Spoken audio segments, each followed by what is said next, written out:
Hello everyone, welcome to विश्वास classes. हमारा one question है डे सीरीज का 10th सेशन। पिछले 9 दिन में हम लोगों ने management, ESI, finance, descriptive English चारों सब्जेक्ट के 9 क्वेश्चंस कर लिए हैं। टोटल हम लोग 36 क्वेश्चंस कर चुके हैं।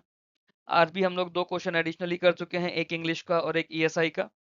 39th क्वेश्चन है ये हमारा मैनेजमेंट का क्वेश्चन नंबर 10। क्वेश्चन है compare Maslow hierarchy, Alderfer's ERG and McClelland's need theory. ठीक है। तो अब यहाँ पे हम लोग मोटिवेशन वाला टॉपिक शुरू कर चुके हैं इस क्वेश्चन के साथ में। मोटिवेशनल थ्योरीज हैं तीनों, उनका हम एक तरह से कंपैरिजन दे रहे हैं। सिलेबस की बात करें तो हम लोग इनिशियली 4 क्वेश्चंस में ये पूरा पार्ट कंप्लीट कर चुके हैं, 3 या 4 क्वेश्चंस में। उसके बाद हम लोगों ने पर्सनैलिटी पे बात करी, बिग 5 मॉडल ऑफ पर्सनैलिटी पे बात करी, फिर हम लोगों ने परसेप्शन पे बात करी, फिर हम लोगों ने कॉन्सेप्ट ऑफ रीइंफोर्समेंट पर भी 2 क्वेश्चंस करे। अब सिलेबस का अगला पार्ट है मोटिवेशन, जिसमें कॉन्सेप्ट, इंपॉर्टेंस और कंटेंट थ्योरीज है। कंटेंट थ्योरीज कौन कौन सी है? Maslow need theory, Alderfer's ERG theory और मैक्लेलैंड्स थ्योरी ऑफ नीड्स। इसके अलावा हर्जबर्ग टू फैक्टर थ्योरी। तो शुरू की इन 3 थ्योरीज को हम लोग इसमें बात कर रहे हैं। इन तीनों थ्योरीज को आपस में कंपेयर कर रहे हैं इस क्वेश्चन के अंदर। तो अब इसके सबसे पहले स्टेप देखते हैं। सबसे पहले हमें मोटिवेशन के बारे में बताना होगा, उसके बाद उसकी इंपॉर्टेंस बतानी होगी कंटेंट थ्योरीज की, क्योंकि ये तीनों ही हमारी कंटेंट थ्योरीज हैं। फिर हम लोग मैस्लो की थ्योरी के बारे में बात करेंगे, ब्रीफली उसे एक्सप्लेन करेंगे। फिर हम लोग ईआरजी थ्योरी के बारे में बात करेंगे, उसको एक्सप्लेन करेंगे। फिर मैक्लेलन थ्योरी को बात करेंगे, उसको एक्सप्लेन करेंगे। क्या क्या इस थ्योरी के कॉन्सेप्ट्स हैं, जैसे मैस्लो की थ्योरी हायरार्की ऑफ नीड्स को बताती है। ERG theory existence, relatedness, growth and flexibility. तो ग्रोथ एंड फ्लेक्सिबिलिटी सिंपल एक सिंगल टर्म है। ERG, E for existence, R for relatedness and G for growth and flexibility. ERG theory इन दोनों चीजों को बताती, सॉरी, इन तीनों चीजों को बताती है। McClelland theories need for achievement, power and affiliation, इन तीनों को बताती है। तो तीनों थ्योरीज हमने स्टेप 2, स्टेप 3, स्टेप 4 में बताई। फिर हम लोगों ने फिफ्थ स्टेप में तीनों ही थ्योरीज को कंपेयर करके उनकी लिमिटेशंस बता दी। तीनों को कंपेयर करा और उनकी लिमिटेशंस डाली। लास्ट स्टेप हम लोगों ने इन्हें आपस में कंक्लूड कर दिया कि रेलेवेंस क्या है मॉडर्न ऑर्गेनाइजेशन में, कौन सी थ्योरीज को किन कंडीशन में हम लोगों को यूज करना होता है। इस तरह से हमारे स्टेप्स बन गए। तो स्टेप्स तो छोटे हैं, सिंपल है, कुछ ज्यादा कॉम्प्लिकेटेड नहीं है ना। सीधे आंसर पर चलते हैं। Motivation is the inner drive that energizes, directs, and sustains human behavior towards achieving goals. In organizations, understanding motivation is essential for improving employee performance, satisfaction, and productivity. Content theories of motivation focus on what motivates people. Three important content theories are Maslow's hierarchy of need, Elderfer's ERG theory, and McClelland's need theory. These theories help managers understand human needs and design effective motivational strategies.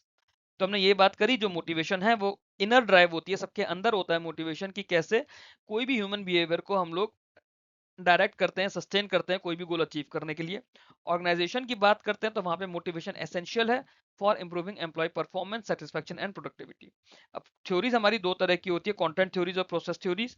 क्योंकि question में हमसे content theories की बात की गई है, तो हम वही बता रहे हैं कि कंटेंट थ्योरी ऑफ मोटिवेशन बोलती है व्हाट, कि लोग कैसे मोटिवेट होते हैं।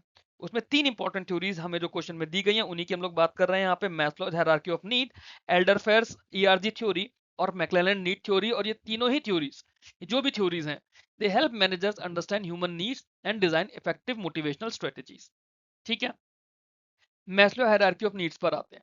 मैस्लो हायरार्की ऑफ नीड्स जो है, ये अब्राहम मैस्लो ने दिया था 1943 में, और एक बहुत पॉपुलर थ्योरी है। इन्होंने बोला कि ह्यूमन नीड्स को 5 लेवल पिरामिड में हम लोग डिफाइन करते हैं। यहाँ पे मैंने इमेज नहीं दी है, क्योंकि एग्जाम में आप लोग इमेज नहीं बना सकते हो। एट द बॉटम, तो सबसे नीचे हमारी एक साइकोलॉजिकल नीड्स थ्योरी है ना। मतलब साइकोलॉजिकल नीड्स होती है जैसे फूड, वाटर, शेल्टर। डिटेल में आप लोगों को समझना हो तो आप लोग स्टैटिक पार्ट वाला जो वीडियो है उसको आप लोग जरूर देखिए। आई बिलीव अब तक आप लोगों में से काफी लोगों ने देख भी लिया होगा, जहाँ पे हमने स्टैटिक सिलेबस कंप्लीट करा है। बॉटम पे हमारी साइकोलॉजिकल नीड्स हैं, फूड, वाटर, शेल्टर। उसके बाद हमारी सेफ्टी नीड्स आती हैं, जॉब सिक्योरिटी और स्टेबिलिटी। फिर हमारी सोशल नीड्स आती है, जिसमें बिलोंगिंग, लव और फ्रेंडशिप की बात करते हैं।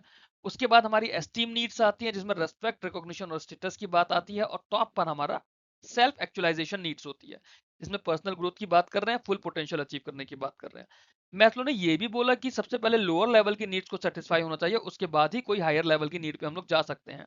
अगर कोई नीड सेटिस्फाई होती है तो वो पर्सन को मोटिवेट करना बंद करते हैं। कि this theory is simple and widely taught but assumes a strict hierarchy. Hierarchy यही है कि 5 लेवल्स हैं आपके, 1 2 3 4 5। सबसे नीचे वाले लेवल पे आपकी फिजियोलॉजिकल नीड्स आ गई, जो कि है फूड, वाटर, शेल्टर। मैं जरा कलर चेंज कर देता हूँ मार्कर का, हाँ। ठीक है, सबसे नीचे आपकी फिजियोलॉजिकल नीड्स आ गई जो कि है फूड, वाटर, शेल्टर। उसके बाद आपकी सोशल नीड्स आ गई सेकंड नंबर पे, नीचे से ऊपर जा रहे हैं, है ना। सॉरी, सेफ्टी आ गई कि जॉब सिक्योरिटी होनी चाहिए, स्टेबिलिटी होनी चाहिए। फिर आपकी सोशल नीड्स आ गई जिसमें है लव, फ्रेंडशिप, बिलोंगिंग। फिर उसके ऊपर आपका एस्टीम नीड्स आ गई जिसमें आपकी रिस्पेक्ट होनी चाहिए, रिकॉग्निशन होना चाहिए, स्टेटस होना चाहिए। और उसके ऊपर आपका सेल्फ एक्चुअलाइजेशन नीड्स है जिसमें आप पर्सनल ग्रोथ की बात करते हो और अपना फुल पोटेंशियल से काम करने की कोशिश करोगे। मैस्लो ने बस ये बोला कि ये जो नीड्स है ये एम्प्लॉय की सेटिस्फाई होनी चाहिए, और जब एक लेवल सेटिस्फाई हो जाएगा तभी दूसरे लेवल की नीड्स को वो सोच पाएगा।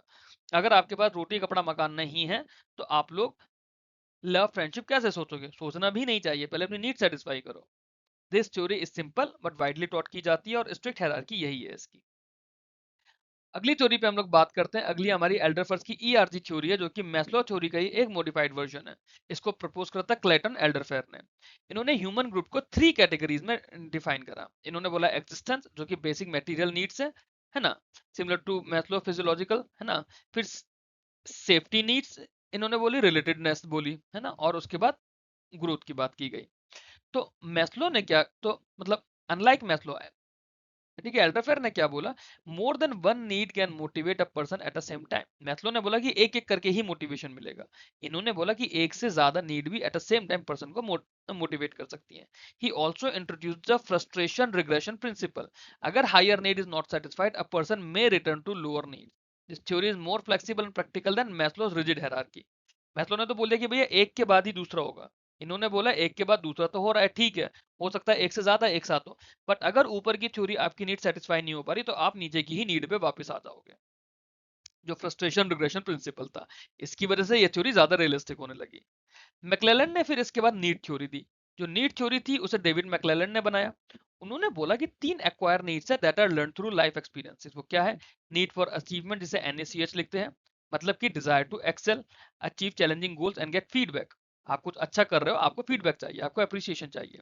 फिर है need for power. Need for power है एनपीओडब्ल्यू, मतलब desire to influence, control and lead others. अगर आप किसी काम को अच्छे से करने लग जाते हो, आपको लगता है कि आपको मास्टरी से हो गई है, तो अब आप चाहते हो कि दूसरे लोग आपके अंडर काम करें। आप दूसरे लोगों को वो काम सिखाओ, उन्हें डायरेक्ट करो। फिर है नीड फॉर एफिलिएशन, एनएएफएफ। ये क्या होता है? Desire for close friendly relationships and social acceptance. तो इन्होंने 3 तरह की नीड्स बोली मैक्लेलैंड ने।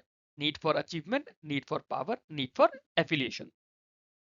मैक्लेलैंड ने बोला कि people have dominant need for among these three. For example, जो सक्सेसफुल मैनेजर्स होते हैं, they usually have high need for power, while a good team member they must have need for affiliation। तो ये theory ये बोलती है employee selection और leadership development के लिए क्या जरूरी है। So this theory is particularly useful for employee selection and leadership development. Clear हुआ? मैक्लेलन ने 3 आपको नीड्स दी। एल्डरफेयर ने आपको बोला कि जो मैस्लो की थ्योरी है उसे मॉडिफाई करा गया। ठीक है, अब बात करते हैं इसके कंपैरिजन और क्रिटिकल एनालिसिस की। तीनों ही थ्योरीज सिमिलरिटीज भी दिखाती है, डिफरेंसेस भी दिखाती हैं। तीनों ही, एक तो हमारी कंटेंट थ्योरीज है जो कि इंटरनल नीड्स पे फोकस कर रहे हैं। मैस्लो और एल्डरफेयर ने क्या बोला, उन्होंने जनरल ह्यूमन नीड्स की बात करी जिसको उन्होंने लेवल में बांटा। बट मैक्लेलन ने क्या बोला, उन्होंने स्पेसिफिक नीड की बात करी जो किसी कल्चर या एक्सपीरियंस के थ्रू आता है। मैस्लो की थ्योरी ज्यादा रिजिड है, उसमें स्ट्रिक्ट हायरार्की है। ईआरजी फ्लेक्सिबल है और उसमें मल्टीपल नीड साइमल्टेनियसली ऑपरेट हो रही है। मैक्लेलन की थ्योरी जो है वो ज्यादातर जॉब स्पेसिफिक पर है और उसके accordingly useful for matching people with suitable roles. But इन थ्योरीज की लिमिटेशंस भी है। मैस्लो की hierarchy is not supported by strong empirical evidence and does not apply uniformly across cultures. India में बात करें तो social need may be more important than self actualization for many employees. ERG theory यहाँ पे better है but still it is difficult to measure need accurately. McClelland's की जो theory है उसने बेसिक फिजियोलॉजिकल नीड्स को ही इग्नोर कर दिया कि ये मान ले कि सारी नीड्स तो स्टेबल हैं, बट वो हमेशा तो ट्रू नहीं है। तो these theories also do not fully consider external factors. Salary कितनी है, वर्किंग कंडीशन क्या है, ऑर्गेनाइजेशनल कल्चर क्या है, इन एक्सटर्नल फैक्टर्स को यहाँ पे कंसीडर ही नहीं किया गया। यही इन तीनों थ्योरीज की लिमिटेशंस का पार्ट है। फिर कंक्लूजन हम लोग इसका देते हैं। जो मैस्लो, एल्डरफेयर या मैक्लेलन थ्योरीज हैं, वैल्यूएबल इंसाइट देते हैं एम्प्लॉय मोटिवेशन की। मैस्लो ने एक ब्रॉड फ्रेमवर्क दिया, ईआरजी ने उसको फ्लेक्सिबल करा, और मैक्लेलन ने क्या करा, उन्होंने प्रैक्टिकल एप्लीकेशन बताया in selection and leadership. Modern organisation combination करती हैं इन थ्योरीज का, सो दैट वो अपने अकॉर्डिंगली एक मोटिवेशन स्ट्रेटेजी बना पाए, such as fair pay, team building activities, challenging assignments and recognition programs. अगर इन थ्योरीज को अंडरस्टैंड करते हैं manager, so they can create a motivated workforce, reduce turnover and achieve higher organizational performance in today's competitive business environment। ठीक है, answer सही लगा तो बहुत अच्छी बात है, आपको समझ आया तो आई एम वेरी हैप्पी कि आप लोगों को मेरे एफर्ट्स अच्छे लग रहे हैं। अच्छा लगा हो तो प्लीज वीडियो को लाइक करके चैनल को सब्सक्राइब कीजिए, बेल आइकन प्रेस करिए ताकि आने वाले वीडियोस के भी आप लोगों को नोटिफिकेशन मिल पाए। ये मेरे ग्रुप्स हैं, आरबीआई ग्रेड बी के लिए 2026 का ग्रुप है, ये 2027 का ग्रुप है। इसे आप लोग अपनी कन्वीनियंस के अकॉर्डिंगली ज्वाइन कर सकते हैं। और ये मेरा मेन चैनल है विश्वास का, इसे भी आप लोग ज्वाइन कर सकते हैं। यहाँ पे बाकी सारे एग्जाम्स की भी अपडेट्स आपके साथ शेयर होती रहेंगी। Thank you very much for watching this video. Keep learning, keep growing.